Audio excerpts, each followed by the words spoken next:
Kalau gitu, Prof, eh, kayak gotong royong, Prof. Dulu masyarakat kita, terutama di desa-desa, apabila membangun rumah, pasti partisipasi dari tetangga-tetangga yang dekat itu spontan membantu yang sedang membangun rumah itu.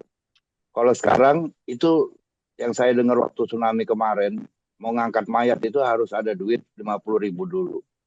dia Itu terjebak sama budaya atau dia terjebak sama bentuk yang namanya gotong royong atau roh yang terus mencari ekspresi baru. ekspresi baru dari gotong royong sekarang apa, Prof? Nah, kalau begitu ada kaitannya sama sistem. Betul. Jadi kita bicara pelan-pelan ya. Kita bicara budaya dulu. Kalau dia sebagai bentuk seperti di Toraja itu, ya dia akan hilang. Tapi kalau dia dipahami sebagai roh yang terus-menerus mencari ekspresi baru, yang hilang cuma bentuknya aja, bro. Yang hilang cuma gotong royongnya aja. Nanti akan ada lain yang muncul, wadah lain yang muncul. Getarannya kan gotong royong tetap ada kita, cuma mungkin belum kolektif. Itu gotong royong juga diulang dari budaya tuh, bukan itu dibuat oleh sistem. Bung Karno yang bikin tuh sistemnya, betul nggak? Gini, saya nambahkan ya Bung Prof ya. Karno Ketika penamaannya aja sih. manusianya yang berbudaya. Oh, lanjut Mas. Jadi manusia yang berbudaya gimana? Yang bisa nari, jago tari Bali, yang bisa baca lontar, yang bisa ngaji, apa atau dia nggak bisa apa-apa, dia nggak bisa Ya, nari, nggak bisa lontar, maksudnya tapi rohnya terus mencari ekspresi baru. Ya ekspresinya ya. itu Prof, Jadi jadi berupa masih tarian hidup, gitu. betul. Yang Ketika kita jadi itu masih kata budaya hidup, kita dalam harus paham. artian itu mau dihilangkan itu yang disebut tadi itu kayak lontarnya, kayak ibaratnya produk budayanya. Selama Nah, yang ini hidup itu masih ada sukunya, gitu. nah, pertanyaan Itu Pak Edi pasti jadi krusial masih hidup. banget. Pertanyaan Pak Edi jadi krusial. Ini ada apa? Yang mau dihancurkan bentuknya atau roh yang terus-menerus mencari ekspresi baru? Kalau bentuknya mau dihancurin nggak apa-apa, tapi kalau roh kita, spirit kita yang terus mau mencari ekspresi baru, nah itu bahaya. Iya, Yang mau dipatahkan betul apa? itu. Spirit kita atau bentuknya? Kalau bentuknya nggak apa-apa kalau saya sih. Makanya pertanyaan Pak Edi itu sangat krusial. Ini ada apa nih? Kalau bentuk sih nggak apa-apa. Jangan-jangan yang di Toraja itu bukan hanya bentuk juga, tapi dia pengen menghancurkan spirit orang di situ. Sehingga nggak bisa mengekspresikan hal-hal yang baru. Jadi kita jangan terlalu terjebak sama bentuk, bro. Kita harus tahu esensinya budaya itu apa.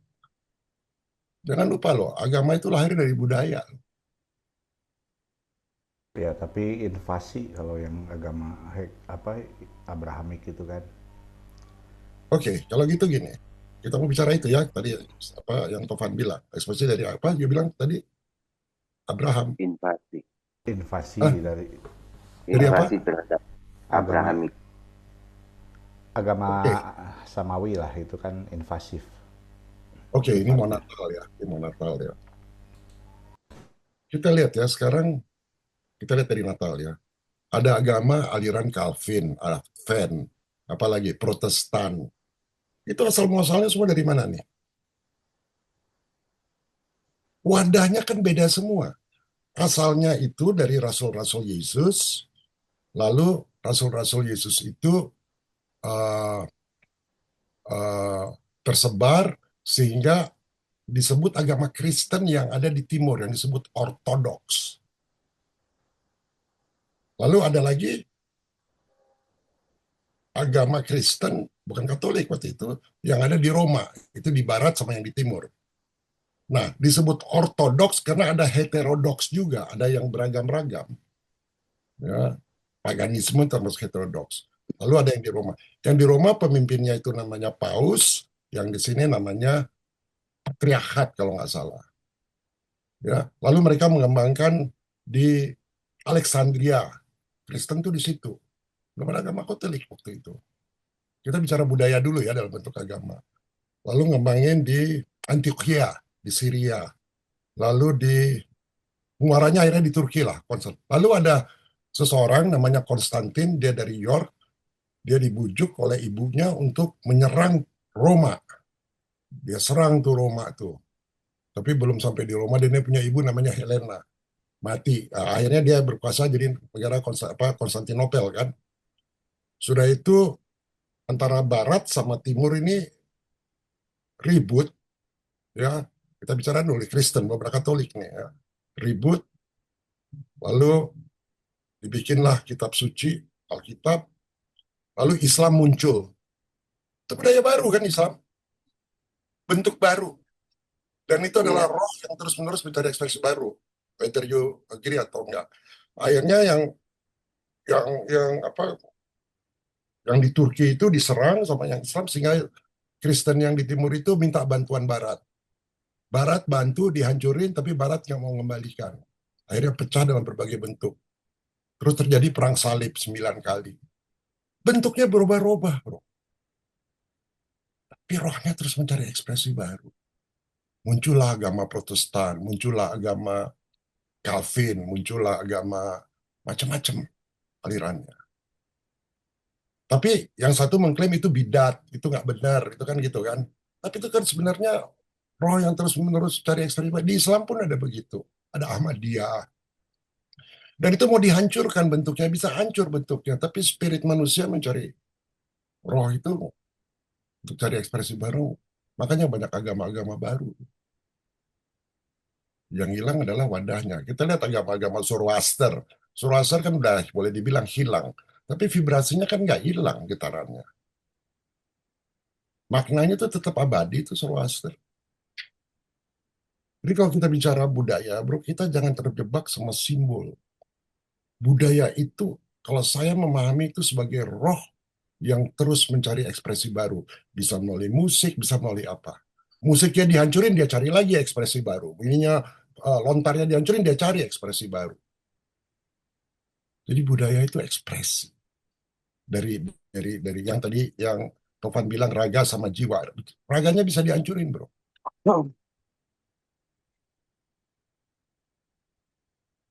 Kita lebih fokus nggak mengenai budaya sekarang? Pengertian budaya. Lebih tinggi nggak makna kita mengenai budaya sekarang? Bahwa budaya kita pahami sebagai roh yang terus-menerus mencari ekspresi baru. Ya, karena Instead simbol-simbol di situ. karena budaya sendiri juga adaptif, sangat mencari penyesuaian dengan perkembangan zamannya gitu. Jadi memang budaya pasti mencari ekspresi baru gitu ruhnya tuh. Berarti ada sistem. Kalau gitu ya udah bicara sistem, bro. Iya, iya. Betul nggak? Jadi budaya itu akan hilang atau waktu dengan sistem. Kalau kita lihat dari refleksi spiritual gitu atau sosiologis ya bisa ya, bisa enggak. Misalnya sistem kita bicaranya. Kalau sistemnya sama dengan struktur kekuasaan sama teknologi, hilang nggak tuh budayanya? Tergerus nggak budayanya? Belum tentu juga. Ya, nggak punah total kan, tapi Nggak. bisa tergerus kan. Bisa. Iya. Karena dia tergerus karena apa? Kalau sistemnya itu struktur kekuasaan sama teknologi. Karena teknologi menghasilkan budaya, bro. Budaya menghasilkan teknologi lagi, teknologi menghasilkan budaya. Iya. Kalau itu diserap menjadi komoditas, tergerus dia. Iya, iya. Kalau struktur kekuasaan sama teknologi, dan struktur kekuasaan itu kan juga sama teknologi itu sistematik sekali kan. Kalau kita sederhanakan oleh algoritma, maka dia tergerus. Kenapa? Karena dia akan digantikan oleh efisiensi dari teknologi. Dulu ya, tari-tarian Bali atau tarian Jawa atau apa, itu masih pakai gendang. Sekarang udah pakai tape tuh, lebih praktis. Betul nggak? Iya, ada kolaborasi segala macam. Nah, jadi nah ini yang pertanyaan Pak Edi jadi penting. Kalau sistemnya itu sama dengan struktur kekuasaan sama teknologi, maka budaya kita bisa tergerus karena kita diarahkan menuju pola pikir yang seragam, bro. Benar. Itu tergerus. Jadi sistem modern ini dia cenderung dalam tanda kutip ya menghaluskan keunikan dari setiap suku demi stabilitas. Dan demi apa? Demi kemudahan untuk kontrol. Jadi maka budaya-budaya kecil itu akan terpinggirkan, akan dilupakan. Atau hanya jadi hiasan museum.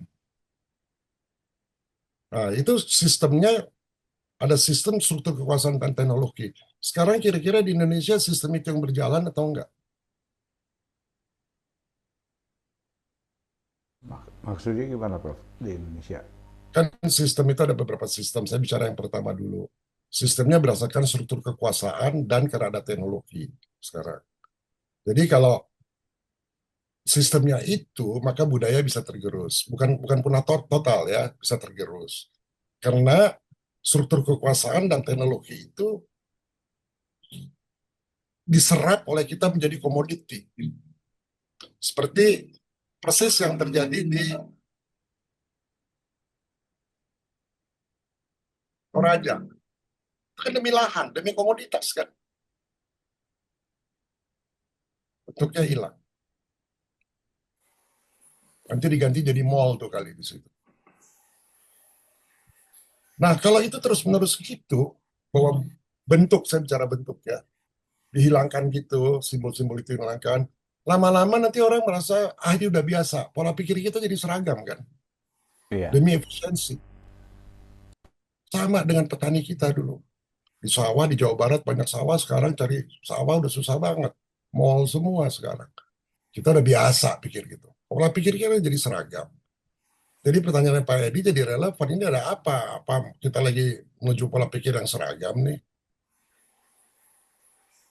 Keunikan setiap suku itu bentuknya diambil dulu gitu ya. Sehingga pelan-pelan roh kita juga diambil gitu untuk mengekspresikan suatu. Budayanya takut kan.